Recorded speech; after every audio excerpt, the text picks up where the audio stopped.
Assalamualaikum warahmatullahi wabarakatuh. Alhamdulillahirabbil alamin. Allahumma shalli wa sallim ala sayyidina wa habibina Muhammadin wa ala alihi wa sahbihi ajma'in. Amma ba'du.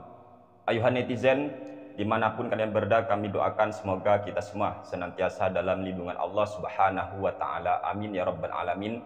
Pada kesempatan kali ini seperti biasanya ya, kami akan meluruskan dan menanggapi apa yang sudah dinyatakan oleh seorang ustadz ini sanjungan kaum sebelah atau yang kami kenal dengan Wahabi, wawasan agamanya hanya bid'ah. Sebab ketika mereka itu biasanya pada saat menyampaikan sebuah keterangan, biasanya mereka itu ini gak boleh, ini gak boleh, ini gak boleh, serba gak boleh, serba gak ada dalil, padahal mereka itu sangat minim literasi, sangat minim referensi, atau mereka gagal paham di dalam memahami Al-Quran ataupun hadis Nabi Muhammad SAW. Dan kami akan membacakan beberapa kitab di sini ya, untuk membantah apa yang sudah dituduhkan oleh seorang ustadz sanjungan kaum Wahabi ini. Ya, Wahabi itu kan wajarlah hasil belajar instan. Oleh sebab itu, karena sudah hasil belajar instan, mereka itu menjadi salah fikir. Mari kita simak terlebih dahulu video daripada orang ini. Berikut ini videonya. Mereka itu baca Al-Quran di kuburan, sedangkan kuburan itu bukanlah tempat untuk membaca Al-Quran. Bahkan Nabi SAW mengatakan, la taj'alu buyutakum maqabir, jangan kalian menjadikan rumah-rumah kalian itu sebagai kuburan. Orang ini sangat jelas sekali ya, dia itu mempersoalkan orang yang ngaji Al-Quran di sisi kuburan.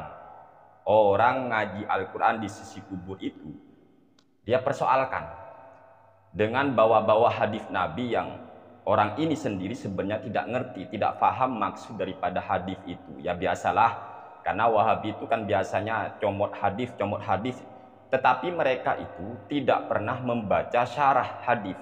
Bagaimana penjelasan ulama tentang hadis tersebut? Bagaimana sih? Lah mereka itu kan biasanya mengaku manhaj salaf ya. Salaf apa kalau bukan salaf fikir ya? Ya Allah, kita tahu ya, sebelum saya menanggapi orang ini, kita kan sudah ngerti sendiri. Mereka itu mengagungkan yang namanya sosok Muhammad bin Abdul Wahhab. Siapa Muhammad bin Abdul Wahhab itu? Dia adalah dedengkot kaum Wahabi. Coba Anda baca salah satu kitab yang dikarang oleh pendiri Wahabi Muhammad bin Abdul Wahhab, yaitu dalam kitab Ar-Rasail Syakhsiyah. Di sana sangat tegas sekali. Muhammad bin Abdul Wahhab itu kan mengaku bahwasanya wa amma madhabuna fa madhabul imami Ahmad bin Hambal. Jadi ngakunya dia itu kan ngakunya bermadhab Imam Ahmad bin Hambal, imami ahli sunnah, yaitu imamnya ahli sunnah. Dan ternyata bagaimana pandangan Imam Ahmad bin Hambal sebagai madhab yang diklaim madhabnya pendiri Wahabi atau pengikut Wahabi ini?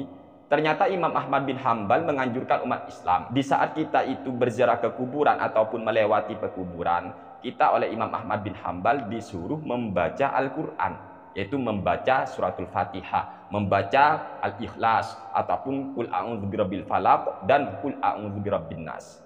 Kemudian tidak hanya cukup itu teman-teman, bahkan Imam Ahmad bin Hambal menganjurkan umat Islam agar pahala daripada bacaan Al-Quran itu untuk dihadiahkan, disampaikan kepada penduduk kuburan. Sebab dalam pandangan Imam Ahmad bin Hambal, hadiah pahala ngaji Al-Quran itu akan sampai kepada penduduk kuburan. Kalau nggak percaya, silakan cek dalam kitab Mathalib Ulin Nuha fi Syarhi Ghayatil Muntaha. Ini karya ulama Hanabilah. Monggo kami akan tampilkan redaksi kitabnya berikut ini ya. Dalam kitab Mathalib Ulin Nuha fi Syarhi Ghayatil Muntaha yang dikarang oleh Al-Alim Al-Allamah Al-Imam Ar-Rahibani, ini merupakan ulama Hanabilah atau yang bermadzhab Imam Ahmad bin Hambal, dan kita sudah tahu bahwasanya Imam Ahmad bin Hambal merupakan mazhab yang dipegang teguh oleh pendiri Wahabi. Di sini punya kami tepat pada halaman 935 terbitan Al-Maktabul Islami. Wa tustahabbu qiraatun bimaqbaratin, dan dianjurkan, disenangi, dianjurkan ngaji Al-Quran di makbarah atau di pekuburan. Qala al-Marruzi sami'tu Ahmad yaqulu. Imam Al-Marruzi ini adalah murid daripada Imam Ahmad bin Hambal. Kata beliau, aku mendengar Imam Ahmad bin Hambal berkata, yaqulu, beliau berkata, idza dakhaltumul maqabira faqra'u bi Fatihatil kitabi wal mu'awwidhataini wa qul huwallahu ahad waj'alu thawaba dzalika ila ahlil maqabiri fa innahu yasilu ilaihim. Ketika kalian itu memasuki pekuburan ataupun sedang ziarah ke kubur, maka bacalah surat Al-Fatihah atau Fatihatul Kitab, baca juga Al-Mu'awwidhatain atau Qul a'udzu birabbil falaq dan Qul a'udzu birabbin nas, wa qul huwallahu ahad, dan baca juga Qul huwallahu ahad atau surat Al-Ikhlas. Waj'alu thawaba dzalika ila ahlil maqabiri, dan jadikanlah, berikanlah, hadiahkanlah pahala bacaan Al-Quran tersebut untuk penduduk kuburan, fa innahu yasilu ilaihim, sebab sesungguhnya pahala bacaan Al-Quran itu akan sampai kepada penduduk kubur. Ini menurut Imam Ahmad bin Hambal, mazhab yang dipegang teguh oleh Wahabi sendiri. Wa kanat hakadha adatul ansari fit taraddudi ila mautahum yaqra'unal Qur'an. Begitulah tradisi kaum Ansor, mereka itu ketika menemui mayat-mayat ataupun ahli kubur mereka, yaqra'unal Qur'ana, mereka kaum Ansor itu ngaji Al-Qur'an di sisi kuburan saudara-saudara mereka yang sudah wafat. Ini dalam kitab Matalib Udin Nuha fi Syarhi Ghayatil Muntaha, ulama Hanabilah. Apalagi kalau kita mengutip pendapat-pendapat ulama-ulama Syafi'iyah. Ya, contohnya di sini kami bacakan dalam kitab Al-Majmu' Syarhul Muhadzab, karya daripada Al-Alim Al-Allamah Al-Imam An-Nawawi, tepat di juz ke-6 halaman 320, terbitan Darul Kutubil Ilmiyah. Wa yustahabbu ayyaqra'a minal Qur'ani ma tayassara wa yad'u lahum aqibaha nassa 'alaihi Syafi'i wattafaqu 'alaihi al-ashabu.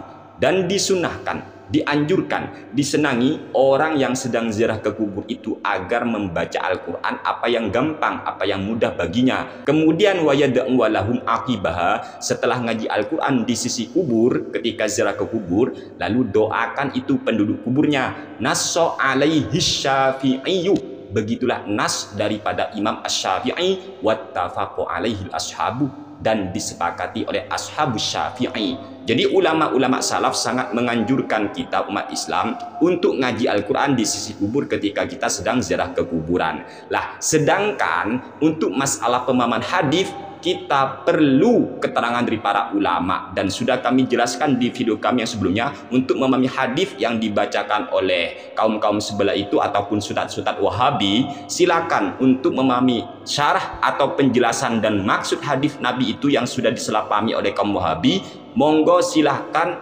lihat, tonton sampai selesai di video kami yang sebelumnya, dan kami sengaja taruh link itu di deskripsi. Silakan lihat di deskripsinya, kemudian tonton sampai selesai, biar kita itu selamat dari pemahaman yang salah fikir atau salafi. Ingat ya, tonton sampai selesai. Sudah kami jawab semua itu, bagaimana bantahan-bantahan untuk membantah kaum Wahabi yang seolah-olah mereka itu sengaja atau tidak ya untuk memalingkan maksud daripada hadis Nabi Muhammad Sallallahu Alaihi Wasallam. Tonton di link video yang sudah kami cantumkan di deskripsi.